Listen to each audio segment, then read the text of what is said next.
So good afternoon, everybody. Welcome to this press conference. We will say a few words, and after that, it's happy to take questions.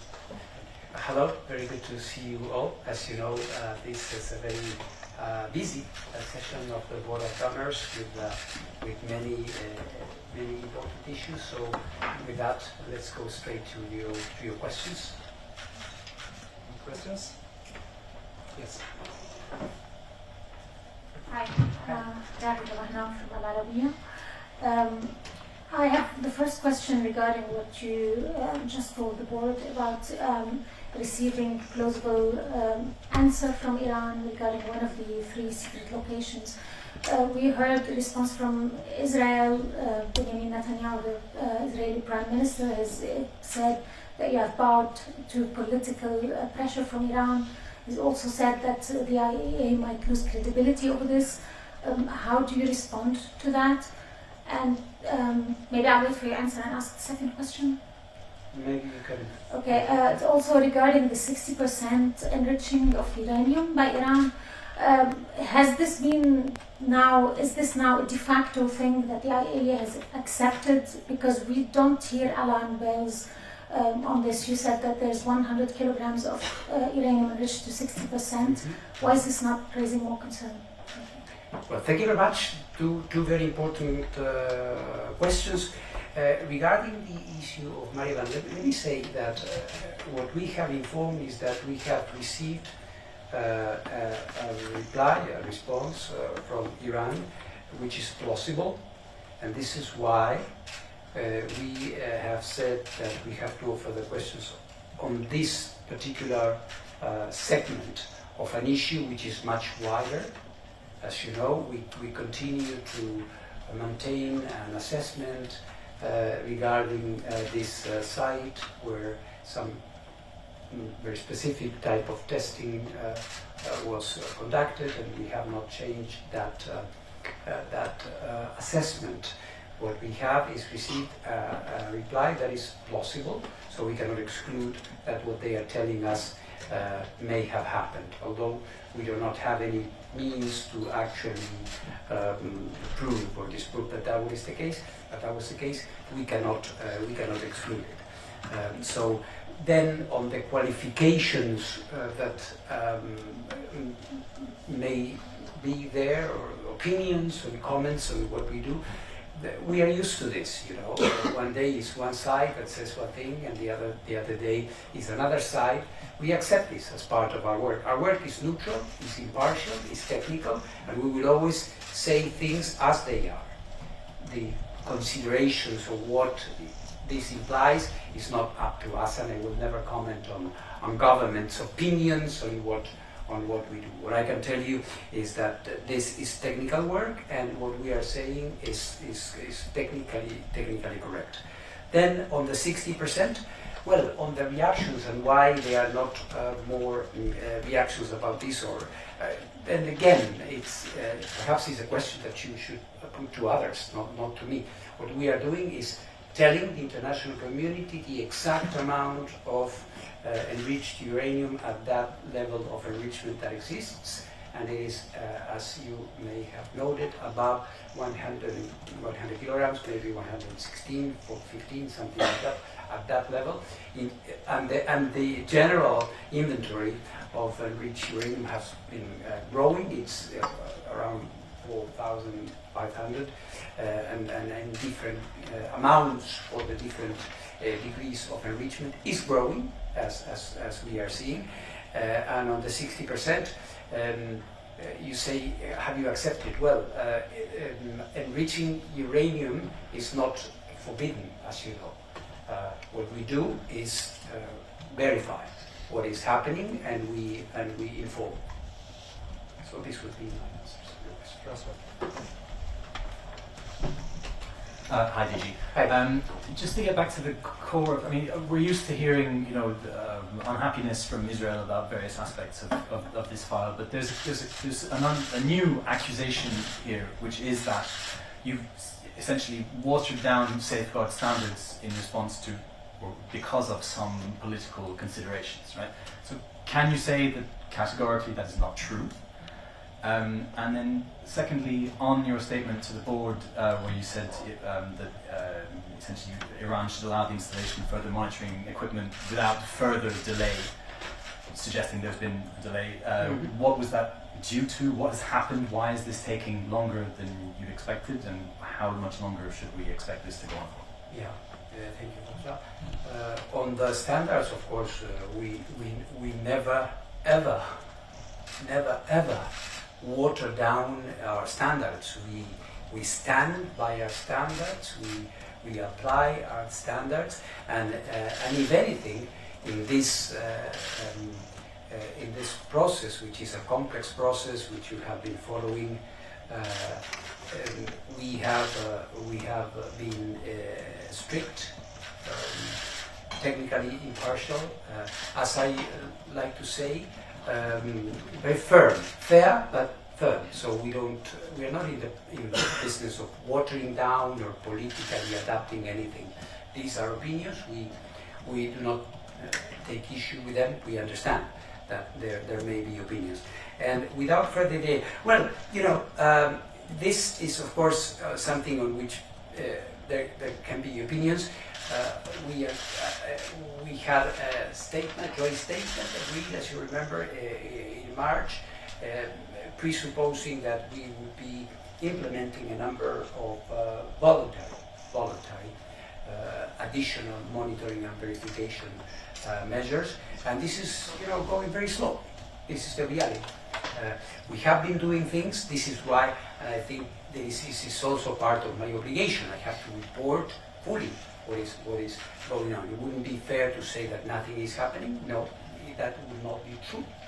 The reality is that we have installed some cameras. We have installed some electronic monitoring devices, some places, but there is a lot more that needs to be done. This is why, since obviously I want to have as much capabilities, monitoring capabilities in place as soon as possible, maybe in due regard to what your colleague was asking, it's an inventory that is growing, so I think we need to be present. I think we need to be monitoring as much as we can. This is why I'm saying we need to go fast. Albert Otti, DPA, Chairman Press Agency. Yes. I have a question about Ukraine. On the sidelines of the Security Council meeting last week, I think you indicated that you wanted more IAEA monitors or experts in Zaporizhia, and in the meantime, Moscow has also signaled that they're willing to have more people there. So exactly how many are there at any time now? How many more do you want? And additional question on that is, as part of your 5 points, you said that one of the 5 points is that there should be no military personnel that can carry out attacks in the plant. Mm-hmm. So how are IAEA experts equipped to monitor that? Thank you very much for the question, Albert. On the issue of the number of experts, this may vary. Typically, we have 4 people. We might have a little bit more. It will depend on the type of work that we want to carry out. We welcome the comments that the management of Russia, which is in effective control of the station, will be accommodating a bigger presence. So we will decide depending on the activities that they need to carry out. Quite clearly, with 5 basic principles being established last week, we will also be assessing that against the background of the real situation. The whole point of doing this is because we consider that military activity, and in fact there's already a report about that, even today. The military activity in the area is going to be increasing, so there might be a need for more. It will depend. There has been commentary about the ability of our inspectors to monitor this. I stand by what I said in New York. You may have heard our experts are perfectly capable of observing and reporting on the issues described in these basic principles. And with regards to the military presence, of course, we were careful in drafting this and in consulting, because these points have been consulted with the two sides, in characterizing them as forces that could be used to project force as opposed to security presence on the site. So that can give you an idea of what we have in mind. Thank you very much. Yes, Johannes Berschberger for CGTN. Regarding Japan's plans to release wastewater at Fukushima into the ocean, are there any new concerns, and how is the IAEA ensuring safety in the Pacific? Well, the concerns that exist, there are countries in the region that have expressed concerns about this plan, and we have been carrying out a very detailed and meticulous process of preparing a number of reports, and my final comprehensive report is going to be, I hope, completed in a few weeks. We just issued another one, so each one of our reports is public, so you may have an idea of what we have been doing. Of course, as the date of final decision and perhaps start of a possible campaign of controlled discharge of this water approaches, the level of interest, concern, and perhaps even political discussion, as we are seeing at the Board of Governors, increases. There is nothing new specifically on the technical level. We are carrying out our activities as planned. Thank you. Hello, my name is Stephanie Lichtenstein. I'm a freelancer today reporting for the Associated Press. Sorry to be asking two different questions, one on Ukraine. In case I misunderstood you, you do not have a clear idea yet at what point the number of monitors at ZNPP will be increased. Is that correct, my understanding? And my second question is about the reinstalled monitoring equipment, the ones that you have actually managed to reinstall. Do you have access as of now to that data, or an agreement at what point you will have access to that data? Yeah. Thank you. Thank you very much, Stephanie, for the two questions. On at what point, in general, there is, my idea is to reinforce ISAMS, because ISAMS will have now a wider mission, if you want. So there may be a need to reinforce the teams. The moment is not so relevant. It may be with the next rotation or with the following one. I don't consider this as a point of substantive relevance. Second, on the reinstallment of equipment and the access to the information, it's a very good point, and this is something I have raised with my Iranian counterparts.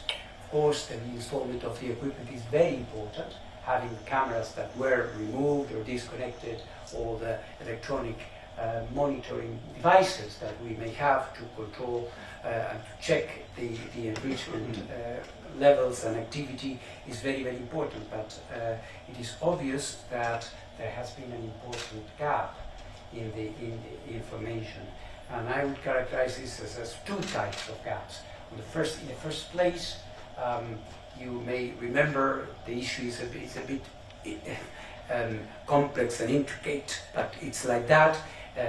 We had an arrangement as a result of one of my trips to Tehran in February 2021, when we decided that we would have all these systems, but the information itself would be kept in a very complex, convoluted way under our seals, but without us having access to that information. That is one thing, because we never had access to that information. That information, when Iran decided last summer to disconnect these systems, etc., well, it remained there. And then there is the gap, I would say.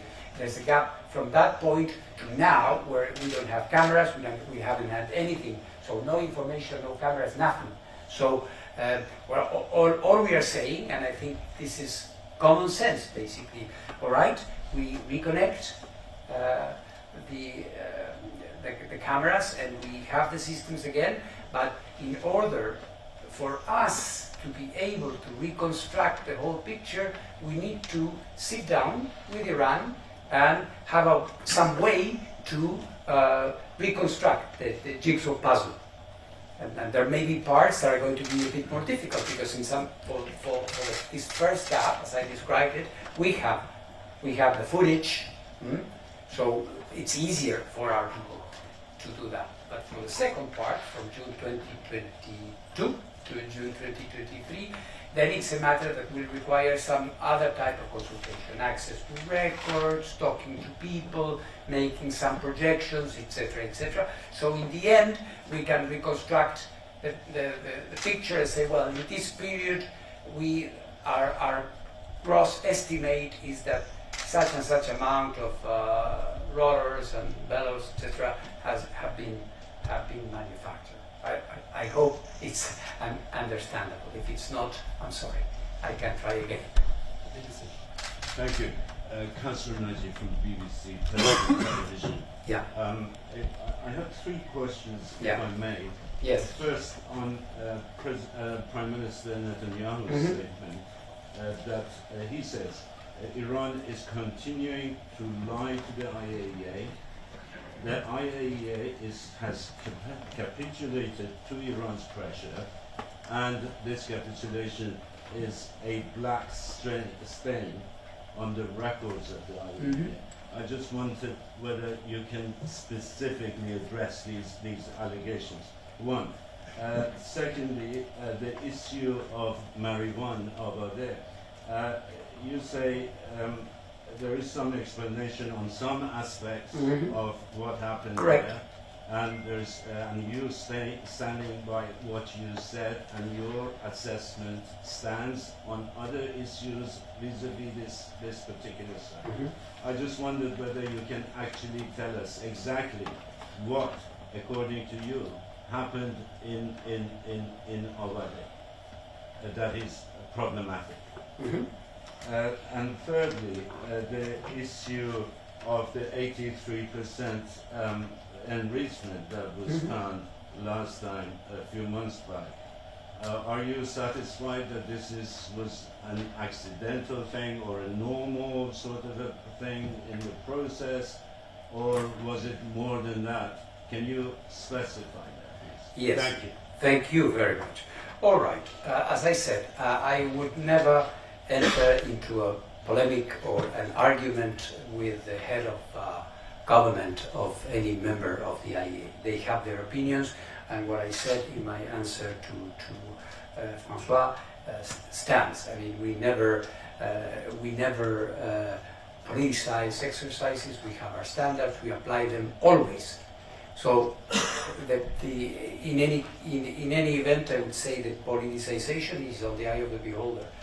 They may be seeing things in one way or the other, and I won't criticize that. We simply do our job in the same way, and we continue doing our job in the same way. And we respect comments from everyone. On Marivan Abadeh, it's a long story, as you know, and what I was trying to explain is that we have a previous assessment which is well known, that in Marivan Abadeh there have been a number of explosive experiments in the past for which there hasn't been any preparation for neutron detectors to be used with nuclear material at an ulterior stage, which are part of the assessment, the historic assessment that the IAEA has been having on this site. Then, as you may remember, the IAEA conducted some complementary access in 2020 or 2021, and then new traces of anthropogenic uranium were discovered, and on this particular aspect, Iran has provided us with an explanation which we characterize as plausible, not impossible. So in good faith, we cannot say that it is impossible that this happened. We don't have any additional proof. We have approached other member states which were possibly involved in the explanation that was given by Iran, that this was part of mining activities conducting at the time of the Soviet Union, and that perhaps as part of this, some of these traces could have been originated because of a lab that was located there. That is not impossible. We don't have a way to prove this, but we cannot disprove it either.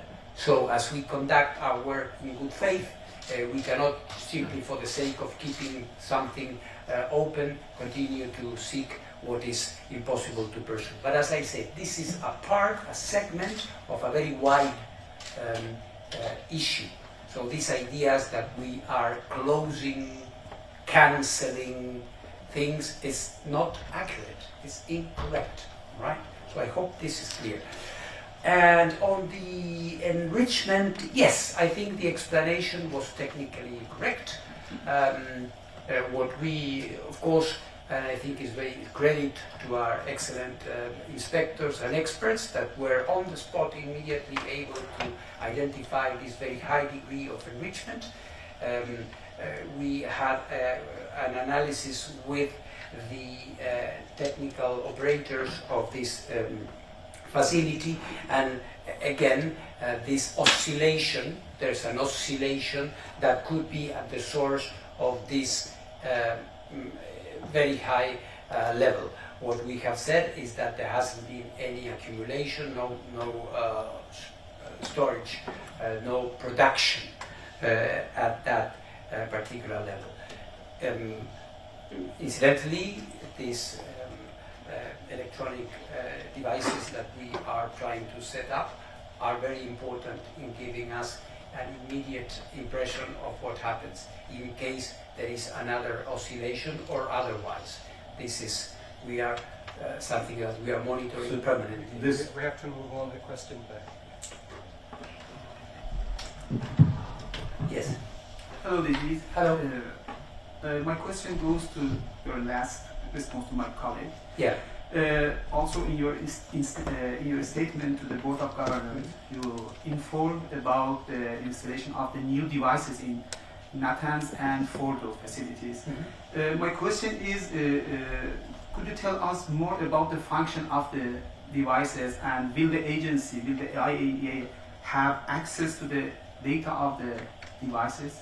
Yeah, yes, yes, because these are online, like an online system that allows you to read automatically or in real time the activity, the cascade or the enrichment activity. So you have direct access to it. And I think it is something that works well because it's also in the interest of Iran that we have a clear view, so there is no doubt of what is happening. In any case, we would be able, even in the absence of this, I want to say, in the absence of these systems, devices, we would be able, as we did when we found this 83.4, we would be able to do it, but this provides us with a more reliable, immediate source of information. Thank you. Thank you so much for coming. Wish you a good day. Thank you very much. Thank you. Bye.